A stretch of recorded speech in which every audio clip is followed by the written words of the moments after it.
Welcome to the 30th episode of Startup Strides. Today, my guest is Professor Catherine Sanderson. She's the Polar Family Professor and Chair of Psychology at Amherst College, a renowned speaker, and the author of multiple books, including The Positive Shift and Why We Act.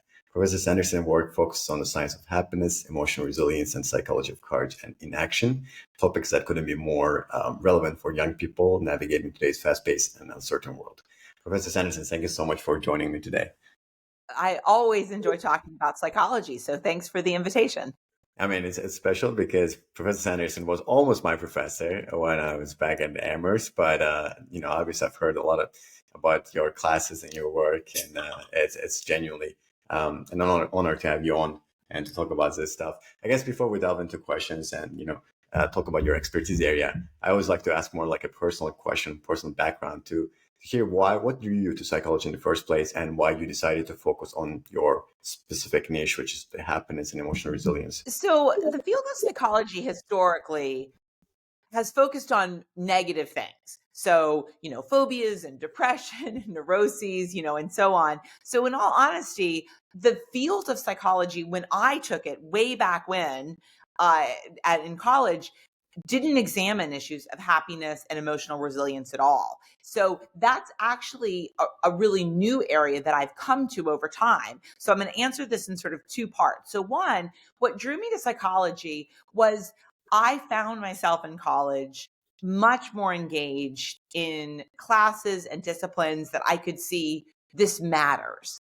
I didn't want to learn about something where I was like, okay, that probably is true or whatever, but I don't care about it. And what I loved about psychology was I could see the instant application to life in lots of different ways, both personally and professionally. So I gravitated towards psychology as an undergraduate. I, proceeded to do a graduate degree, and I've now had the wonderful fortune of being a professor for nearly 30 years, which is, again, a dream job. So that's all wonderful. And when I first arrived at Amherst, straight from graduate school, I looked at issues of close relationships. I looked at issues of health. My research was really focused on those two things. But as I was working on issues of health and close relationships, a whole field of psychology started developing called positive psychology, which really looked at things about happiness, about emotional intelligence, about resilience. And I found the work in that area particularly fascinating. And that's really what I have focused on in lots of my research and lots of my teaching ever since. Interesting. Do you think there's a particular reason why kind of like the evolution of psychology of happiness happened so late and towards the more like the beginning of the end of the 20th century, beginning of 21st century? It's really terrible. I mean, it's really terrible. And so I'll say a couple things. One, I think, again, psychology as a discipline was focused on fixing things. So it was focused on what are the problems? So the problem is you're depressed. The problem is you have bipolar, you have schizophrenia, you have neuroses, you have a phobia, and we got to fix it. And so people weren't focusing on, hey, how about not just fixing problems, but how about living a meaningful, fulfilling, engaging life? And that was like, well, that's not really a problem, like a disorder. And so I think that's part of it. I also think, and you and I will probably delve into this, in more depth later in our conversation, but I think part of it is that the United States, Western culture in general, isn't really focused on happiness as a concept. That when we think about advising students on, well, what major should you pursue or what job should you, pursue, we often don't focus on, well, what do you love or what makes you happy? We often focus on, well, that's very lucrative, or there are lots of jobs in that area, or that will be, financially rewarding. And so I think it's actually a broader issue that we as a society, not just psychology as a discipline, but we as a society often do not focus, in my belief, enough on happiness. Got it.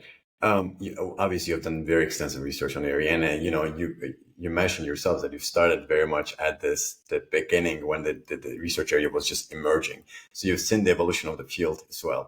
I guess throughout your research and your scholarly activities in this field, what have been the most interesting kind of findings, or perhaps the misconceptions or the myths that you wish more people knew about or understood? Yeah. So let me say two things. One, and I want to just be in all honesty here, a lot of the research that I talk about and that I write about and that we'll discuss momentarily is not my own research. So I've done some research, but again, it's a giant, big body of research. And so a lot of it is that I am a nerdy professor. So I am digging into the research and sharing it in, intro psych and my classes and my teaching and podcasts and popular press talks and so on. So just to be clear, it's not all my research. That's one. Two, the most interesting part for me is the brain.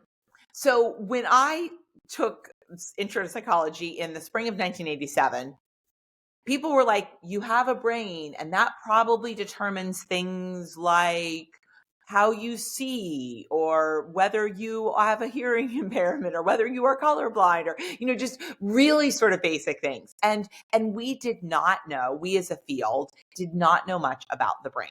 And some of the research that I think is most interesting is now you can say, not just am I reporting, oh, I feel happy, or I feel content, or I feel anxious, but you can actually say, hey, what parts of the brain are activated or light up during particular thoughts or particular activities. And so to me, one of the big sort of challenges is that it's hard sometimes to measure happiness in terms of self-report, that people may present themselves as happier than they are, or the way you ask the question may influence their response. But when you look at patterns of brain activity, you put somebody in an fMRI machine and say, think about giving a gift to a friend or something, you can actually measure patterns of brain activity. And to me, that's the most sort of exciting area of research. And I imagine, we'll only get more so as that kind of technology becomes more accessible, more available, and we learn more about the brain. Got it. So, fMRI studies are interesting because usually when you feel you're reacting and feeling certain things, but certain different areas of your brain get activated at the same time. Is there specific brain areas that's like related to happiness, or is it more kind of like a general section of brain? Yeah. So again, I'm not a neuroscientist, so this will be like number one thing that I can't really answer with like great Fair. confidence. But let me give you a couple examples. Research in neuroscience, I'm just going to describe two findings, both from neuroscience, that I think are really fascinating and frankly really helpful in terms of interpreting a lot of the data. What we know is there's a particular part of the brain that is activated when you experience rewarding things. So when you eat chocolate, when you think about getting money, there's a particular part of the brain that you can see very clearly on an fMRI machine. If you tell somebody, think about eating chocolate, or think about, getting money, a particular reward center of the brain is activated. It's actually the same part of the brain that is activated when you use cocaine. So again, not a great thing, but again, a reward center of the brain. That exact same part of the brain is activated when you think about giving a gift to a friend. So that is a really, really important finding that in fact correlates with what we know from research in positive psychology, that one of the best ways to feel better is to give. And so so we know from broad research in positive psychology that people who volunteer, higher levels of happiness. People who donate money to charity, higher levels of happiness. People who do a random act of kindness for a friend or a stranger, higher levels of happiness. So we can then look at all of that data, again, including large scale archival research, including experimental lab studies, and we can correlate it with actually what's happening in the brain when you think about giving a gift to a friend. So that's a really interesting finding. Now, on the other hand, and this is, a little bit of a different topic, what research has also shown in neuroscience is that the part of the brain that experiences pain, physical pain, is the exact same part of the brain that is activated when you experience social pain. So if you have a paper cut, twist your ankle, spill hot coffee on your arm, a particular part of the brain that is in charge of interpreting physical pain is activated. That is the exact same part of the brain that is activated when you think about like being ostracized or ignored or rejected by a romantic partner. And so what that is also telling us is that we as people are hardwired such that social pain feels the same as physical pain. Isn't that interesting? It's right. Do you think there's an evolutionary benefit to that? Yeah, I think there probably is, right? Because again, that would mean that we get by with the help of our friends. It takes a village, like all of that. And so again, we are hardwired to pay attention to other people around us, and in many cases, that's beneficial, right? It's helpful if you can interpret what somebody else is saying. It's helpful if you can be part of a group. lots of research on emotional intelligence has said that one of the best predictors of success is actually getting along with people, working well and as a team, not just, Lone Ranger, cowboy kind of thing. However, of course, that can also have negative consequences, because it also kind of explains why adolescents might do stupid things, because they really want to fit in, with other people. And so it probably is evolutionarily adaptive in general, but it can also, of course, have unintended negative consequences. Yeah. Well, we already started talking about happiness, so I'm gonna I guess focus on happiness right now. Many religious and philosophical traditions, especially Eastern ones, Buddhism, for example, they preach about finding peace and happiness within yourself, right? But in today's, hyper competitive, materialist, we're in a very strictly business driven world, right? Happiness has almost become synonymous with success, whether it's like your job success, your the financial success, et cetera, et cetera. And I feel like many young people, especially influenced by social media, I see those kind of videos on Instagram and everywhere a lot. Success very much also became synonymous with constant hustle, working really like constantly, really hard. What's your take on this dynamic? Yeah, so it's a really great question. And I will say, in all honesty, I had some hope, maybe naive hope, but I had some hope that after COVID, we would sort of focus on, as a society, more on happiness. Like, I really did sort of think that maybe that would be kind of a sea change, where COVID happens and people all of a sudden are sort of mindful of mortality and quality of relationships, and we missed out on things. And I really sort of had a hope that we would see the shift. That, of course, has not yet materialized. But I think one of the challenges is that it is so driven with the idea of, you have to be successful by making more money, that sort of is built in and hardwired. And certainly we have seen about like the escalation of pressure among high school students of like, you got to have all these extracurriculars and straight A's and all these things in order to succeed at this really high level, and that's the route to happiness. And although it is true, and this is actually pretty recent research, that having more money can be beneficial in terms of reducing stress. So if you're low income and your car breaks and you can't get to work, it's really, really stressful. You're going to lose your job. You don't have a car. If you have more money, you can just go buy a car, or you can pay for your car to be fixed. And so that stress is reduced. But I think the problem is that so many people see this link between success and happiness as being much more correlated than it is. And in all honesty, as a college professor, I've been very mindful that many schools, many colleges, post COVID and pre COVID, but in particular post COVID, have experienced a rise in rates of suicide and suicidal ideation. And so, being really mindful that not taking care of people's psychological well-being and happiness and sort of being part of a community is actually really detrimental to happiness. And I continue to hope that we as a society focus more on peace, on happiness, on contentment, on mental well-being. Fair. Um, I guess another major source of unhappiness, and I feel like I've experienced that myself too, and especially you tend to see that very early on at the beginning of whether your professional career or your academic career, is just feeling of being lost, right? And especially, especially when you don't know where you're headed, in which direction, whether it's like the job wise or your academics wise.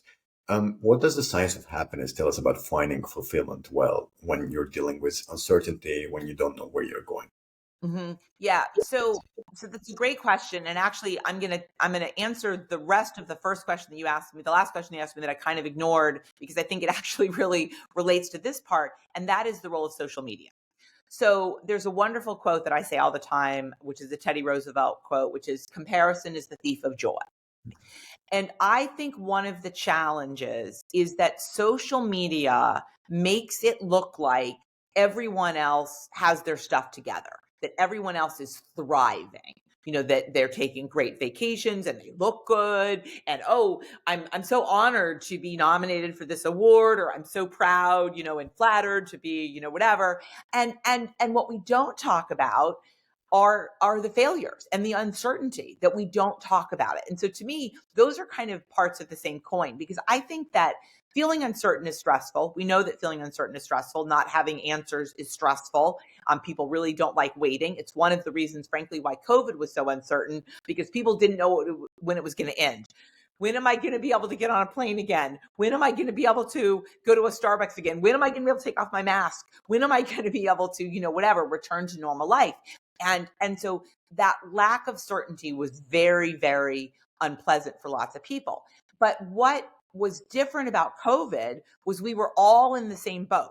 We were all sitting around going like, yeah, I don't like wearing a mask either. And yeah, I wish I could get on a plane. And yeah, I wish I could, whatever.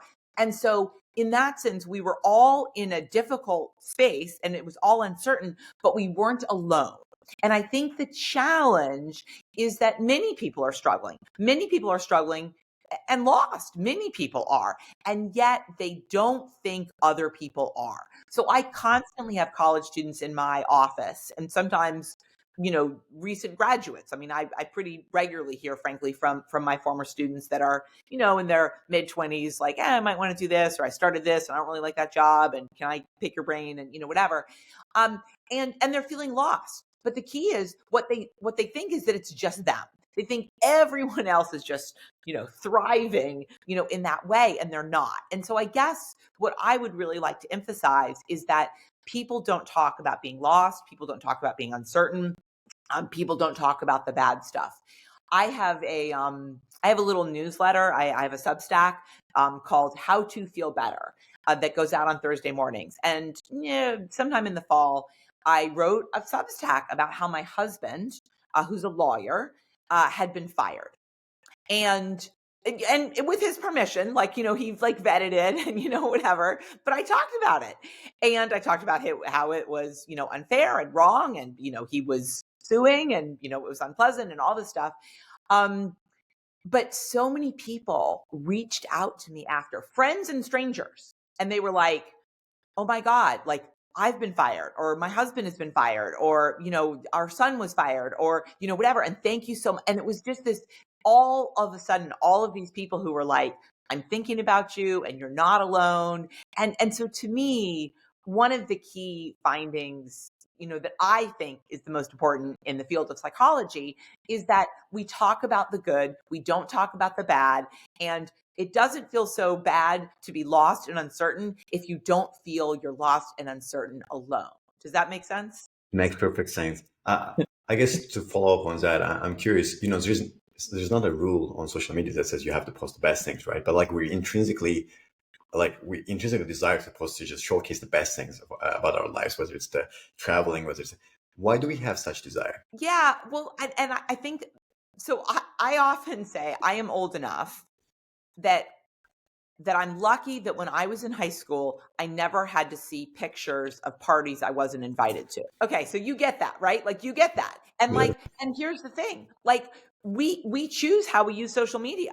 And so social media developed in the sense of like, as self-promotion. I'm going to promote that, I have money and friends and I'm attractive and, et cetera.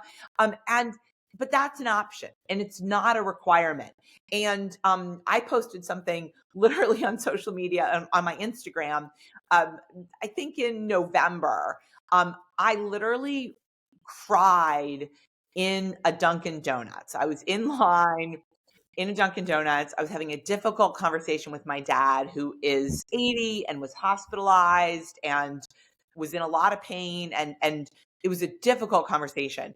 And so I go to pay for my donut and coffee, and a woman behind me in line walks up, hands her credit card, and goes, "You have had a hard day. I want to pay for your food." No, so she clearly had overheard the conversation, and I was getting kind of teary. So she hands her credit card, and I just burst into tears. Like, I burst into tears, and like, even telling you it now, I'm like, it was just such a kind gesture from this stranger, and it was like $5 or $3 or whatever it was. It was a coffee and a donut, whatever. But it was so kind of her. And I wrote about that on Instagram. I cried yesterday at Dunkin' Donuts, and so many people were like, oh my gosh, I love that. I'm thinking about, and it's just an example of like, we have this sense of social media has to present our best selves, but it really is up to us about what we do, and we have a choice about presenting our authentic selves. I think as a species, we're not hardwired to show vulnerability, or rejection, et cetera. And so I think that we are less apt to show things that make us, not feel great about ourselves. That's just true. So I'll give you an example. You started this call talking about how I've published books, and I published a book, The Positive Shift, in 2019. I published another book, Why We Act, in 2020. People always mention them. I posted about those on, Instagram, and I got my, LinkedIn and whatever when I got the box. Both of those books were rejected by agents, by publishers. I spent nights going like, no one is this a book or is this a pamphlet? Et cetera. And again, I didn't talk about that. Oh my God, another agent hates my book. Another publisher said no. I didn't talk about it. What I talked about is here. Oh my gosh, look, now it's in paperback. Et cetera. And so again, I think that many of us do it. I do it. We all do it, but it's an option. Interesting. You touched upon a very interesting thing, and I've seen that a lot with business people and startup CEOs and etc., where they like to talk about their failures, but they only focus on their failures once they make it, right? Once you become like really huge and you're like successful billionaire businessman, then you talk about all the failures, all the rejections. But until then, nobody talks about how many times they get rejected from the investment proposals, etc., etc. And I think that's very. I feel like at that point it becomes less about the how hard the past was, but more so like, okay, look at me, like how much I've kind of like overcome. And do you have any thoughts on that? Yeah, it's really interesting because I read something yesterday. I'm working on a piece for Medium. And so I was working on this yesterday, and there was a wonderful quote by someone, and I can't remember who the quote was by, but it said, don't talk to me about how, who's the Harry Potter author, the Harry J.K. Potter. Rowling. J.K. Rowling. They were like, don't, and it was about writing and like, rejection and, building a thick skin. It was like, I don't want to hear another story about how J.K. Rowling wrote the Harry Potter series while she was homeless, like in a coffee shop. I don't want to hear about that anymore, because again, she's like this massive, movies and, zillions of books and, whatever, like I'm sure a billionaire or whatever. Also, it appears kind of like transphobic or something. So, I mean, again, she's had some ups and downs, whatever, but certainly very successful. And the person was just like, I don't want to hear about that. And I think to that extent, no, you're absolutely right, because then, there's probably a lot of other J.K. Rowling's equivalent who are still sitting in a Starbucks, like hoping somebody takes their novel, and we may never know who they are, right? In that sense. So I think you're right that it becomes this thing where once it's been successful, let me talk about my failure. But you don't talk about it before. And I think that's, right. Very great question.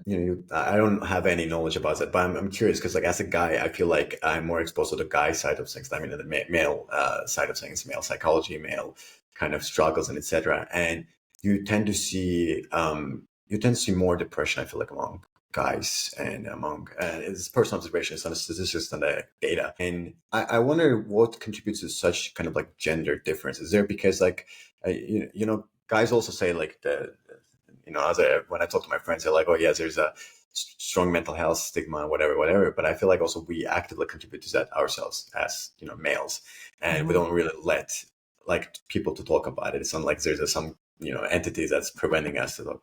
And what other reasons do you think there's such like a discrepancy between kind of like the mental health and the gender? Yeah, so I think a big factor is frankly that women get much more social support. So when my husband got fired, I called like 6 people. Like I called my brother and then I called 5 good friends, and I was like, I've got to tell you about this. And I've got and it was just like, because I needed support. Like I was freaking out. And he told his dad and he told his brother, and that was it. He didn't tell a single friend. And it was just a very different response, right? Like I was like, texting people like, hey, I need to talk and I need to catch up. And so I think part of the issue is that men are much less likely to share vulnerability.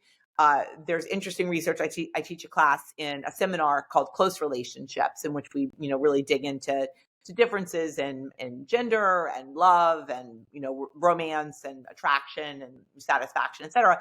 And one of the key findings in that is that if you ask a married man Who is your best friend? Married men are always like my wife. Like, again, heterosexual married men are always like my wife. Probably gay men are like my husband. Like that may well be true.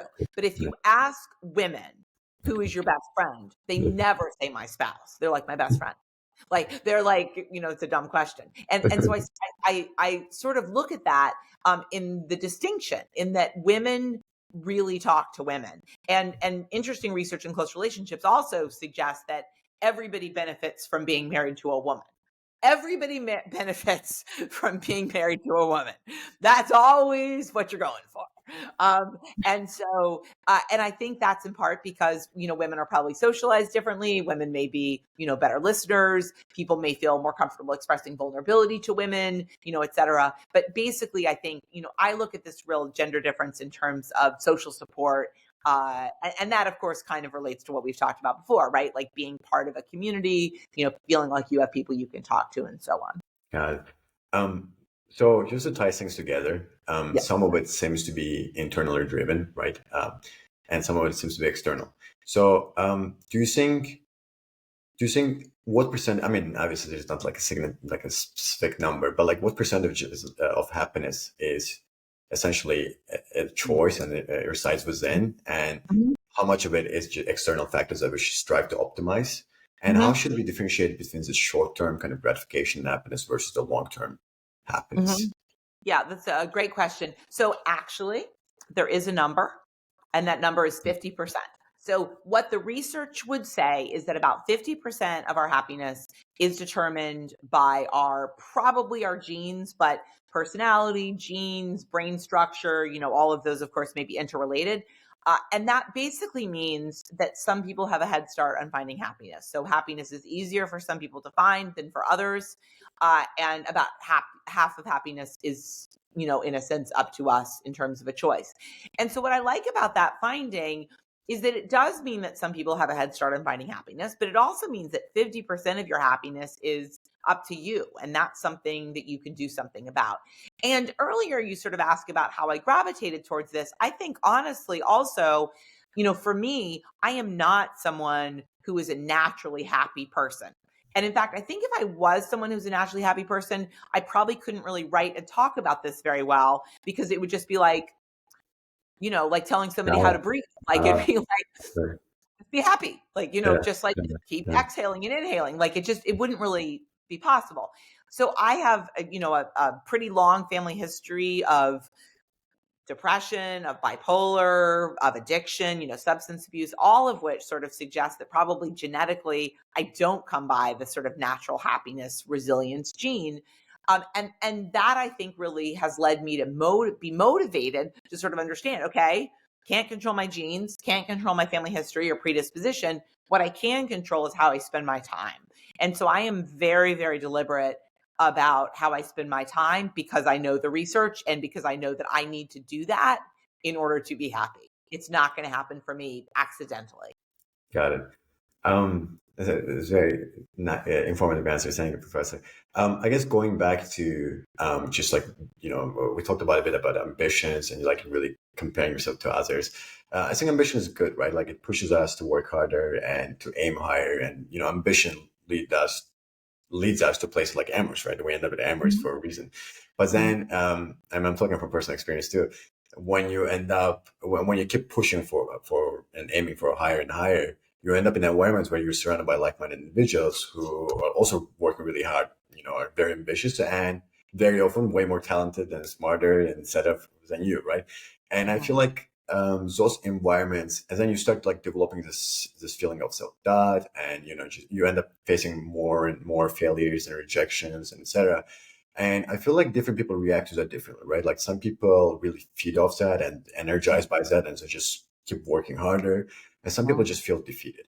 What do you think contributes to such like significant difference between how people? So to me, I look a lot at the research in terms of growth mindset. So the research on growth mindset, which is work, most famously done by Carol Dweck, who's a professor at Stanford, has shown that people really differ in their belief about what determines success.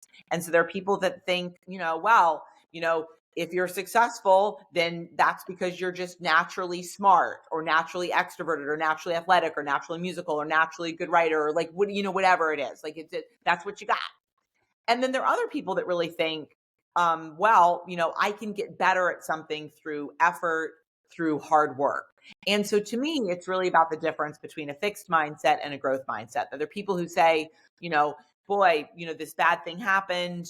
I guess I'm not good at it, or other people are much better at it. I'm going to withdraw effort. And then there are other people who are like, boy, you beat me once on this, but I'm going to train and I'm going to work and I'm going to, get better at this particular thing. So to me, a lot of it is about how do we respond to failure? How do we respond to disappointment? And I think there are some people that get mired and stuck in it. And I think there are other people that say, okay, this is the challenge and I can grow and learn and work and get better at this. And that's what I'm going to do. How do you think we should balance that? Because like when I sing about, let's say basketball, right? Like the Michael Jordan, I don't know how much of a basketball fan you are. Everybody knows Michael Jordan.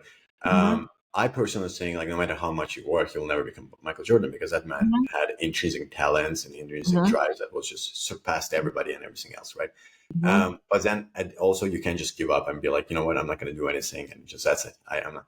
How do you balance that so you don't kind of like live in this delusion where like you're like, oh, just hard work is enough that I'm going to be good, but also you're like, okay, I don't give up, I keep working. Yeah. So I actually teach a class in sports psychology. So I do know something about Michael Jordan. And I will say where I thought you were going in that example is there's some famous story like Michael Jordan like didn't make his varsity, right? Is it like, so there's a perfect example is he could have been like, didn't make varsity, I'm out, I'm going to do baseball or, badminton or, whatever. So I actually thought that's where you're going with that story. So obviously Michael Jordan had the idea of like, that I'm going to keep going and clearly that was the wise decision. So I think a couple things. I think one, we can redefine what is success. So, I've published some books. They are not on the New York Times bestseller list. So I could sit around and be like, my books didn't sell particularly well, or my books didn't make me famous, or, I'm not on Oprah or, whatever. Or I can say, gosh, it's like amazing that I published a book. Like a lot of people would be like excited to have written a book and had somebody pay them to publish it. And so again, it's about the comparison. There was a New York Times piece a few weeks ago talking about actresses. And there was a really interesting interview with the actress Sarah Paulson, who's an actress who's been in some things. I think, most famously was maybe in like the OJ, miniseries, trial, et cetera. And she talked very clearly about how, she's had a career. She is paid to be an actress. She's, presumably pays her mortgage from being an actress. But she also said, I'm not Julia Roberts and I'm not Reese Witherspoon and I'm not, at this level of, blockbuster build a movie around me. And so again, she could sit around and say, no, I'm not this, or I'm not whatever. Or she could say, gosh, it's amazing that my job is acting. And so I think part of it is that we have to kind of decide, how do we characterize success? Is success being, Bill Gates? Or could success be more modest? And so I think that's part of it is how do we think about success? And I also think in terms of like the when do we give up kind of thing, I think timelines are very effective. So the field of academia right now is very hard. It's very hard to get a job as a professor. And so every time that we have a job search, lots of people apply. We're going to, offer it to one person. And my advice to, people on the job market is always, give it your all, for a year or two, couple rounds of the job search. And if that doesn't pan out for you, there are lots of other great ways to be happy and pursue some of them. And so I think that sort of, if your first 5 times applying to be a professor haven't worked out, the 6th is probably not going to work out, as in the same way. And I think of the same way in terms of book proposals, that, I had a finite number of like, I'm going to, go to these agents or I'm going to go to these publishers. And if this doesn't pan out, this is not a book. Like that just isn't a book. And so I think part of it is sort of saying, let's do a timeline. Presumably, if Michael Jordan had also not made his sophomore or junior year varsity team, he probably would have said, maybe my senior year, I'm going to do a different sport. I actually completely forgot about that and completely invalidated my argument, the Michael Jordan example. But that's very fair thing you say. I'm just curious, how do we redefine our internal values in such an external of like we can like create sort of like a success um, guidelines for ourselves, but like it's very much also dependent on how we're perceived. Like how successful you are essentially decided by the others, not by yourself, right? Like how do we approach redefining our own internal values? Yeah, so I think thinking about the motivation for your behavior. So in psychology, we talk a lot about the difference between intrinsic and extrinsic motivation. And so extrinsic motivation is, I'm going to get famous, I'm going to get rich, I'm going to get an award, I'm going to, whatever. And intrinsic motivation is, I love it. So I think I had a really interesting conversation with one of my colleagues at Amherst about a week ago. And he called me, to sort of get some career advice. He's younger than I am. And he said, and I think it was a really interesting question, that Amherst, and this is, true across the board for every single professor at Amherst, there is no merit pay. You get what you get every year, the same as every other professor at Amherst. That's just how it is. Like you get your raise is, 2% or 3% or, whatever it is. And it's just like everybody else at your level. So assistant professor, associate professor, full professor just gets the same raise. And so the thing that's weird about that, and this is probably like astonishing to anybody who is listening, who's like not in academia, is it's like, why? Like, why is that true? And so I consider myself a pretty good professor. I have big classes, and I think I'm, generally well liked, et cetera. But here's the thing. I don't get paid any better for being a good professor. In fact, in a sense, I get paid worse because I have bigger classes. And so if you are not that good a professor, and of course, all professors at Amherst are great, but if you are not that good a professor, you have smaller classes. That's just true. And if you have smaller classes, you got less work. And so in a really weird way, it's against the incentive. And so he was kind of going through this with me like, well, why do you publish papers, and why do you publish books, and why do you teach so well, and why do you, whatever, do all these things? And I was like, because I love it, and because I want to be a good professor. And like, I don't want to be a bad professor. And the fact that nobody at the end of a good class is walking up and giving me $100 or $1,000 or whatever, I still want to be a good professor. Like, people are sitting in the room, and I want them to have a good experience because it matters, and it matters to me. And it doesn't matter to me because at the end of the year, I'm going to get a bonus or a raise, because I'm not. But it matters to me because it feels good. And he was literally kind of like, huh, like it was like sort of a really interesting, conversation, because for me, I would feel bad about myself being a bad professor. And that wouldn't be rewarding to me. And I'm 100%, it's an example of intrinsic motivation. So to me, it's about what feels good to you. What would you do if you weren't getting paid for it? Oh, wow. I'm not getting paid any extra to be a good professor. That's very fascinating as your perspective. And it created two questions in me, two very quick questions. One, when you really like something and when you invest so much time into something, right? I feel like that thing kind of becomes your identity. And when you don't achieve a certain level of, I guess, like the desired success or desired achievement, that breaks you because that's been kind of your thing. So how do you prevent that from happening? And the second question I have is, when you said intrinsic and extrinsic motivation, how do we balance that when we search for a job, right? Like, how much of it should be passion and how much it should be pragmatic, kind of like money, etc. Yeah. So I think obviously people live in the world, right? So, I can't pay my mortgage if I'm a professor for free, again. So people have to balance the sort of, ability of, what is possible in terms of my financial circumstances. And that could be, where do I live? But it could be all sorts of choices. We all make choices all the time about, what kind of car we drive, or, how fancy our vacation is, or, whatever. We make these choices all the time. And so I think part of it is that having an understanding of, how much time are you spending at your job? How much do you like it? So there are certain parts of my job that I hate. So I've been a professor for a long time. I still hate grading with a passion. If I could never grade anything else, I would sign up for that immediately. But that is part of my job. And there's really no way of getting around it, since students, oddly enough, expect to get grades. And so, that is part of my job. And so it's not saying every moment of your job should be, this is great. But I will say there are people that dread coming to work. There are people that are literally like counting down how many more hours today, or how many days until my next vacation, or how many days until I can retire. And, life is short and unpredictable, and you spend a lot of time at work. And if you really don't like it, there's almost definitely something else you could be doing that you would like more. Fair. That's actually a really nice segue into my the next question. All right. I've watched some podcasts myself, and I've read books, and very often you hear one of the most important decisions, two of the most important decisions you can make in your life is the job you do and the relationship you get into, right? Because they can decide really the trajectory of a decade or even the rest of your life.